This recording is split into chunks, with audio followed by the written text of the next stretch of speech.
ہمارے جان مال ایک دوسرے کے لیے قابل احترام ہیں، کسی پہ ہاتھ نہ ڈال۔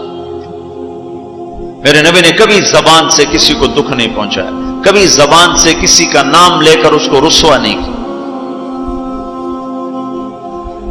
زبان کی لگائی ہوئی آگ ہے جو آج سارے بھڑکتے ہوئے دیکھ رہے ہیں۔ تو بھائیو، محبت سے رہنا سیکھو، معاف کرنا، درگزر کرنا سیکھو، اپنے اللہ کے سامنے جھکنا سیکھو۔ جب قومیں زوال کا شکار ہوتی ہیں، کہتی ہیں یہ فلاں کی سازش ہے، جیسے آج کل کہتے ہیں مسلمان، امریکہ کی سازش ہے، جی اصل یہودیوں کی سازش ہے۔ یہ کراچی کے بینکوں میں جو سود پہ پیسہ پڑا ہوا ہے، یہ امریکہ کی سازش ہے، یہودیوں کی سازش ہے۔ جو رات کو شراب چلتی ہے اور مجرے ہوتے ہیں، یہ امریکہ کی سازش ہے، یہ یہودیوں کی سازش ہے۔ نوجوان اولاد ماں باپ کی نافرمان ہیں، یہ کسی دشمن کی سازش ہے۔ میں ایک جگہ تھا تو ایک لڑکی اپنی ماں کو کہہ رہی تھی بکواس مت کرو، ماں کو کہہ رہی تھی بکواس مت کرو، تو اس کی ماں کے آنسو ایسے گر رہے تھے۔ یہ امریکہ کی سازش ہے۔ اور میرے نبی نے سے پوچھا کہ یا رسول اللہ قیامت کب آئے گی؟ آپ نے فرمایا اللہ کو پتہ ہے کب آئے گی۔ کا کوئی نشانی کہ جب ماؤں کو ذلیل کیا جائے گا تو قیامت آ جائے گی۔ ہمارے زوال کے اسباب باہر سے نہیں ہیں، ہمارے اندر سے ہیں۔ کتنی بڑی لعنت ہے جھوٹ۔ آپ نے فرمایا جب کوئی جھوٹ بولتا ہے تو 3 میل تک اس کی بدبو سے فرشتے بھاگ جاتے، 3 میل تک فرشتے بھاگ جاتے۔ تو پھر پاکستان کا کون سا بازار ہے جس میں کوئی رحمت کا فرشتہ آئے گا؟ کہ ہر دکاندار جھوٹ بول رہا ہے، ہر بڑا چھوٹا تاجر جھوٹ بول رہا ہے، ہر سیاستدان جھوٹ بول رہا ہے۔ ہر سے مراد ہے 100 میں 99 نہیں، 1 لاکھ میں 99,999، کوئی 1 لاکھ میں شاید ایک کوئی سچا مل جائے۔ اور جس قوم میں جھوٹ اور ظلم اور خیانت پھیل جائے وہ قوم تباہ ہو جاتی۔ ان کو کسی دشمن کی ضرورت نہیں ہے، وہ اپنے دشمن خود ہیں۔ جسے نشہ کرنے والے کا کوئی دشمن نہیں، وہ اپنی ذات کا دشمن خود ہے۔ تو ہم اوروں کو الزام نہ دیں کہ یہودیوں نے سازش کر دی اور عیسائیوں نے کر دی اور امریکہ نے کر دی۔ ہم نے اسپین سے آخری ملک تھا یورپ کے سفر میں اسپین، تو قدم قدم پہ میں رویا، قدم قدم پہ میں رویا کہ کس طرح مسلمان آپس کی لڑائی میں ختم ہو کے رہ گئے۔ کہ پاکستان اسپین میرے سامنے یوں آتے تھے، یوں آتے تھے ایسے۔ اسپین کی تاریخ، پاکستان کے حالات، اسپین کی تاریخ، پاکستان کے حالات، اسپین کے مسلمانوں کی آپس کی لڑائیاں، پاکستان کے حالات، آپس میں قتل و غارت، پھر پاکستان کے حالات۔ تو اللہ تعالیٰ نے اس طرح ان کو مٹا دیا اسپین سے کہ ایک کلمہ پڑھنے والا باقی نہ بچا۔ مسجد قرطبہ جیسا شاہکار بیچ اس کے گرجا بنا ہوا ہے، صلیبیں لٹکی ہوئی ہیں، بت پڑے ہوئے ہیں، نماز منع ہے، بورڈ لگا ہوا ہے۔ تو میں وہاں محراب کے قریب جا کے کھڑا ہو گیا اور تصور میں دیکھنے لگا کہ یہ وہ جگہ ہے۔ تاریخ سے سبق نہ لینا بھی بڑا اندھیر پن ہے۔ یہ وہ جگہ ہے جہاں یحییٰ بن یحییٰ اندلسی کے درس ہوتے تھے، علامہ قرطبی کی تفسیر چلتی تھی، ابن عربی کے تصوف کے نکات کھولے جاتے تھے، ابن حزم کے فقہی مقالات سنائے جاتے تھے، بقی ابن مخلد جیسی شخصیات یہاں بیٹھ کے قال اللہ قال رسول کہتے۔ ننگی عورتیں پھر رہی ہیں، نکریں پہنی ہوئی، وہ تو ایک ان کے لیے تفریح کی جگہ بنی۔ میں تو آنکھوں سے بھی رو رہا تھا اور دل سے بھی رو رہا تھا، اور زیادہ رونا اس پہ آ رہا تھا کہ اپنا ملک دیکھ رہا تھا کہ آج میرے ملک کے لوگوں کو ہوش نہیں ہے، وہ کیا کرنے۔ دین پہ نفرت، فرقہ واریت کی نفرت، سیاست کی نفرت، قوم کی نفرت، صوبوں کی نفرت، شہروں کی نفرت، زبان کی نفرت، کون کون سا زخم ہے جو اس جسم پہ نہیں لگا ہوا۔ اب کون کون سے زہریلے تیر ہیں جو اس پر نہیں چلائے گی؟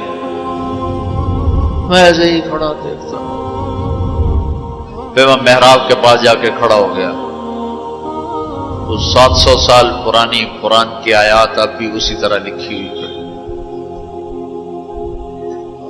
تو میں نے کہا یا اللہ، میں یہ نماز تو کوئی نہیں ہوگی، کسی کے نزدیک بھی ایسی نماز نہیں ہے، پر تو جانتا ہے کہ میں چاہتا ہوں میں اس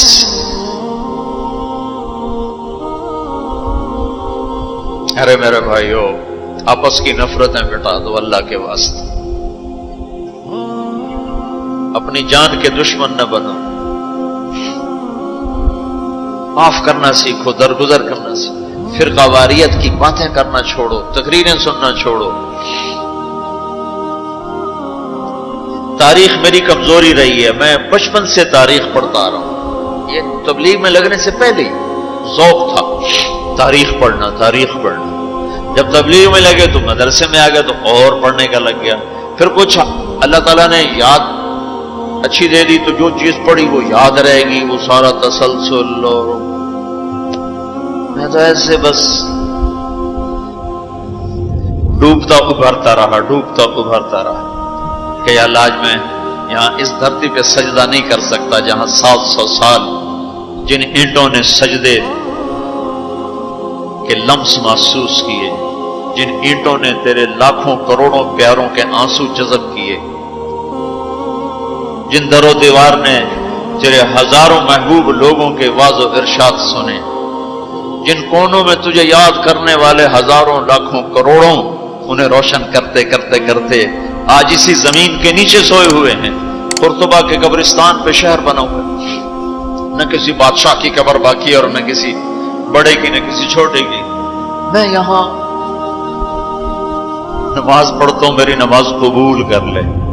میں نے اشاروں میں نماز پڑھی، اللہ اکبر، پھر ثنا، پھر سجدہ، پھر رکوع، پھر سجدہ، اللہ اتنا کو کیا ہے، رکوع سجدہ اتنا کر کے، تاکہ کسی کو، چونکہ جو داڑھی والا اندر آتا ہے نا تو اس کے پیچھے سیکورٹی لگ جاتی کہ کہیں کسی کونے میں چھپ کے نماز نہ پڑھ لے، تو ایک سیکورٹی والا ہمارے پیچھے کر رہا تھا۔ چلو یا اللہ، میں بھی ان میں ہو جاؤں جنہوں نے اس مسجد میں نماز پڑھی تھی۔ اور میرا پاکستان اس دور سے گزر رہا ہے، نہ عوام کو ہوش ہے نہ خواص کو ہوش کہ کیا ہو رہا ہے۔ شاید اللہ تعالیٰ کسی کی فریاد پر آنکھیں کھول دے کسی کی۔ تو بھائیو، محبت سیکھو، درگزر سیکھو۔ اس تبلیغ سے خوبصورت محنت، سارے دین کی محنتیں حق ہیں جس سے خیر پھیل رہی، جس سے لوگوں کو نفع پھیل رہا ہو، لیکن میرے بھائیو، دنیا بھی پھری ہے، تاریخ بھی پڑھی ہے، وہ کچھ اللہ تعالیٰ نے موقع دیا، بہت زیادہ سے مراد یہ نہیں کہ میں کوئی کتابوں کے انبار لگا دی، اپنی حیثیت کے مطابق میں آپ کو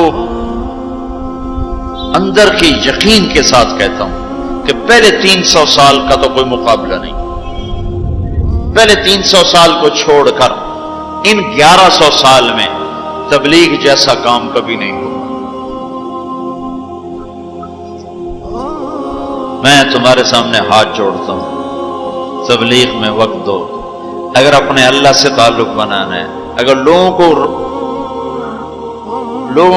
کو اللہ کی طرف پھیرنا ہے تو تبلیغ میں جاؤ۔ بہت بڑا مجمع آیا ہوا ہے، صرف ہر مہینے 3 دن کی نیت کر لو کہ ہر مہینے 3 دن لگانے ہیں۔ کرو گے نیت؟ کرتے ہو نیت؟ ہر مہینے 3 دن لگانے شروع کرو، تمہاری زندگی میں تبدیلی آ جائے گی۔ 6 بر اعظم کے انسانوں تک پیغام پہنچ رہا ہو، ہر زبان کے لوگوں کو ہدایت مل رہی ہو، ہر طبقے کو ہدایت مل رہی ہو۔ جب طوائفوں کی طرف ذہن گیا، پھر کہا خسروں کو بھی تو لینا چاہیے، وہ بھی تو نبی کی امت، ان کے پاس پہنچ گئے۔ تو ہمارے علاقے کا سب سے بڑا ڈانسر اب اس کی داڑھی ہے، 5 وقت کا پہلی صف کا نمازی ہے، جب میری اس کی پہلی ملاقات ہوئی میں نے کہا وہ کبھی نماز پڑھی؟ کہا جی کدی نہیں. کدی جمعہ پڑھے؟ جی کدی نہیں. عید پڑھی؟ جی کدی نہیں. میں کیوں؟ کہ جی یہ مولوی ساڑھے نال نفرت کریں دن اور اساں بھی پرا پرا رہ جانے ہیں تو سب پیار کی ایسی آ گئے ہیں. اس کا چلا بھی لگ چکا ہے, داڑھی بھی رکھ لی ہے. ایک مجھے ملا ناچم یہی اس کے بال کٹوائے, سارا کچھ سٹ سٹ کیا. اور کچھ عرصے بعد پھر میں دیکھو نا سرخی لگائی وہ فوٹو بہت ہے نا کی کچھ. اس نے میں اپنے واقعہ سنا. کہا جی میں مسجد میں گیا نماز پڑھنے تو مولوی صاحب نے آخیا اے خسرا کدے اندر وڑا ہے, انہوں باہر کٹو, انہوں باہر کٹو. توبہ ٹیک سنگھ گئی ہماری جماعت 95 میں. تو اس وقت وہ یہ سوشلزم کا بڑا مرکز تھا. تو اس کے جا کے اس سے ملے ہمارے ساتھی جو بڑا ان کا وہ پریزیڈنٹ تھا, صدر تھا. اس نے کہا جی مسلمان ہوں, کافر نہیں ہوں, سوشلزم سے متاثر ہیں. تو اس کی ہم بات کرتے تھے, ہم پر دہریے کا لیبل لگنا شروع ہو گیا, دہریے دہریے دہریے. ایک دن نماز پڑھنے گیا مسجد, ظہر کی نماز تھی, عصر کی نماز, وضو کر لیا تھا اور مسا کے لیے پانی لیا, مسا کرنے کے لیے ہاتھوں میں پانی لیا.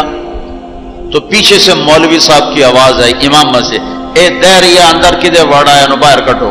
تو میں نے وہ پانی یوں کر دیا اور اس کے بعد آج تک میں مسجد نہیں گیا. اس میں جتنا مجرم وہ ہے اتنا ہی مجرم وہ امام مسجد ہے جس نے یہ کہا ہے دہریوں باہر کٹو. تو بھائیو بہت بڑا مجمع بیٹھے ہو اوپر نیچے اور اکثر نوجوان نظر آ رہے ہو. محبت سیکھو, اللہ سے صلح کر لو, توبہ کرو. یہ جو لوگ چوریاں ڈاکے کر رہے ہیں ان کے لیے بھی دعا کرو کہ اللہ ان کو بھی ہدایت دے. وہ اس حال میں مر گئے تو پتہ نہیں کون سی جہنم میں جائیں گے. تو نیت کرتے ہو سارے؟ ایک نیت میں اور کروایا کرتا ہوں کہ بھئی آج تک جو ہوا ہوا, آئندہ توبہ صلح کر کے اٹھیں, اللہ کی بارگاہ میں صلح کر کے اٹھیں. تو اس کی بھی نیت کرتے ہو؟ ابھی تمہارے آنے سے پہلے اسپین کے ایک ساتھی سے بات ہو رہی تھی, وہ جو میں آخر میں توبہ کرواتا ہوں, انہوں نے کہا جی آپ تو چلے گئے ہیں اور ہمیں مسلسل خبریں آ رہی ہیں, چونکہ وہاں پاکستانی بہت زیادہ شراب کا کام کرتے ہیں, ان کے ہوٹلز ہیں تو ہوٹل میں شراب چلتی ہے. انہوں نے کہا جی مسلسل ہمارے لوگ کہ اچھی جی توبہ کیتی ہے بھائی ایسی شراب بیچنی بند کرتی, شراب بند کرتی, شراب بند کرتی. مختلف جگہوں سے خبریں آ رہی. کہا جی ہم نے وہاں توبہ کی, ہم نے سوچا تھا مکے جائیں گے, وہاں جا کے توبہ کریں گے, لیکن وہ تو ادھر ہی انہوں نے ہمیں توبہ کروا دی, تو بس یہ ہماری توبہ, ہماری توبہ.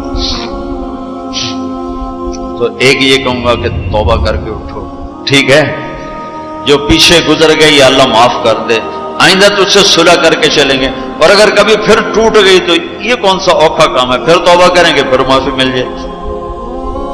اس دربار میں معافی کے سوا تو معافی سے معاف کرنے سے زیادہ محبوب عمل کو نہیں اللہ کی بارگاہ. تو توبہ کی بھی نیت کرتے ہو تو کہو یا اللہ میری توبہ, پھر کہو یا اللہ میری توبہ, پھر کہو یا اللہ میری توبہ. اللہ قبول فرما لے. اب حج والوں سے کوئی موقع ملا تو کر لوں گا, ورنہ وہیں مکے چل کے بات کریں گے. لیکن آپ بھائیو, ہو سکتا ہے اس وقت کی بات یہی ہو جو اللہ نے کہلوائی, ضرورت اسی کی ہو. میں آپ سے گزارش کرتا ہوں محبت سیکھو, معاف کرنا سیکھو, ماں باپ کے آگے چپ رہنا سیکھو, بیوی کی کمی بیشی برداشت کرنا سیکھو, حتیٰ کہ اولاد کی کمی بیشی پر بھی ایک دم سیخ پانا ہو جاؤ, ہاتھ نہ اٹھاؤ, صبر کرو, حوصلے سے کام لو اور ان کو پیار محبت سے سمجھاؤ. سہیل احمد مشہور اداکار ہے, 96 میں ہم نے اداکاروں میں بھی کام کیا تھا. تو اس وقت ہم ایک مرید کے, ہماری جماعت تھی جو ہمارے ساتھ تھا, گجرا مالک, مجھ سے کہنے لگا مولانا میرا باپ DSP ریٹائر, زندگی پر 1 روپیہ حرام نہیں کھایا, 1 روپیہ رشوت نہیں. اب بے تکلف ہو چکی ہے, تعلق بن چکا ہے, تو میں کہتے تو کڑے حرام کھاتے بڑھ گئے.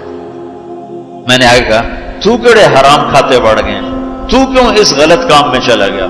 کہا جی بس کیا بتاؤں, 8ویں جماعت میں تھا, فلم دیکھنے چلا گیا. واپس آیا تو میرے باپ کو پتا چل گیا میں نے فلم دیکھی. تو اس نے پولیس والا بوٹ اٹھایا اور مار مار مار مار میرے سر سے خون نکال دی. تو میں نے دل میں کہا تو نے مجھے فلم سے روکا ہے، میں تمہیں اداکار بن کے دکھاؤں. کہا یہ وہ شیطانی ضد پر آج یہ ہو رہا. تو اپنی اولاد کے ساتھ، استاد تو شاگرد کے ساتھ ہمارے یہاں سختی ہے. اسکول ٹیچر بھی، مدرسوں کے مدرسین بھی بہت شدت کا لہجہ، سختی کا لہجہ، کان پکڑوانے، مارنا پیٹنا، یہ انسانی طریقہ نہیں ہے. پہلا جھوٹ ماں باپ سکھاتے ہیں، اولاد پہ سختی کرتے ہیں، وہ جھوٹ بولنا شروع. میرے والد صاحب نے نماز سختی سے پڑھانا شروع کی. جب میں گھر میں ہوتا تھا تو اب اللہ گواہ ہے اپنے گناہوں کا ذکر نہیں کرنا چاہیے، لیکن صحابہ بھی کیا کرتے تھے، جاہلیت کے قصے سناتے تھے اللہ کے نبی کو، اپنے باپ کے ڈر سے بغیر وضو پہ جا کے نمازیں پڑھیں. ایسی شدت نہ ہو کہ زبان چھوٹ گیا. چوتھی جماعت میں تھا میں، ہمارے استاد تھے ماسٹر شفیع صاحب رحمۃ اللہ علیہ، بڑے محنتی استاد. اس زمانے کے استاد ہوتے ہی محنتی تھے لیکن مارتے بہت. انہوں نے ہمیں حساب کا سوال لکھایا، سلیٹیں ہوتی تھی اس پر. اب میں کوئی 12ویں نمبر پہ بیٹھا ہوا تھا اور جو جا رہا ہے آتا نہیں، ٹھو ٹھو ٹھو ٹھو، سوٹے بھی مکے بھی. میں کہہ رہا بھی مر گئے، مجھے بھی نہیں آتا تھا اور میں انتظار کر رہا ہوں کہ یا اللہ میں اس سے نکلوں کیسے. سوال تو آتا نہیں، پکی گل ہے سوٹے ہی ہیں. اب میرا چھوٹا ذہن اور میں سوچ رہا ہوں کہ کیا چکر چلاؤں کیا چکر چلاؤں. تو تھوڑا سا بیک گراؤنڈ یہ ہے کہ چونکہ ہمارا زمیندارہ ماحول تھا تو استادوں کو گھر ہماری طرف سے گندم جاتی تھی، چاول جاتے تھے، گھی جاتا تھا، آٹا جاتا تھا، مکھن جاتا تھا، چینی جاتی تھی، مرچیں جاتی تھی، جو سیزن پہ تو وہ جاتی تھی. تو کوئی 2 مہینے پہلے میرے استاد جی نے کہا تھا کہ پتر مرچاں بھجوا دے، ابے نو آخی مرچاں بھجوا دے. وہ میں بھول گیا کہنا بھول گیا.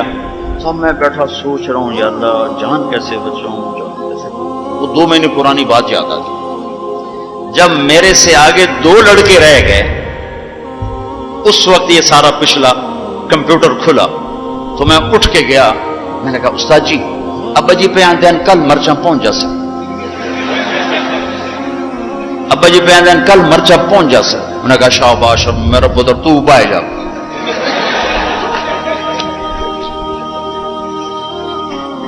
یہ جھوٹ کس نے بلوایا؟ استاد نے، اس کے ڈنڈے نے، اس کی سختی نے. ماں باپ سے بھی کہتا ہوں، مدرسے کے علماء سے کہتا ہوں، اسکول کے ٹیچروں سے کہتا ہوں، محبت سیکھو، محبت سکھاؤ. اولاد سے کہتا ہوں ماں باپ کی محبت سیکھو، ان کی شدت کو برداشت کرنا سیکھو. بھائی سے کہتا ہوں بھائی کی برداشت کر. آپ بیٹھے ہو عورتیں نہیں ہیں تو آپ سے کہتا ہوں بیوی کی برداشت کرو، ماں کی برداشت کرو، بہنوں کی برداشت. جو بھی کوئی بلندیوں کے راستے ہیں وہ برداشت میں چھپے ہوئے. اور تبلیغ میں وقت دو. تبلیغ سے پڑھ کر سارے دین کے کام خیر کے ہیں جس سے لوگوں کو نفع ہو رہا ہے، لیکن جو سب سے اس وقت لوگوں کے لیے خیر بھلائی کا کام ہے وہ تبلیغ کا ہے. اس میں ٹائم دیا کرو، آپ کو بہت نفع ہو.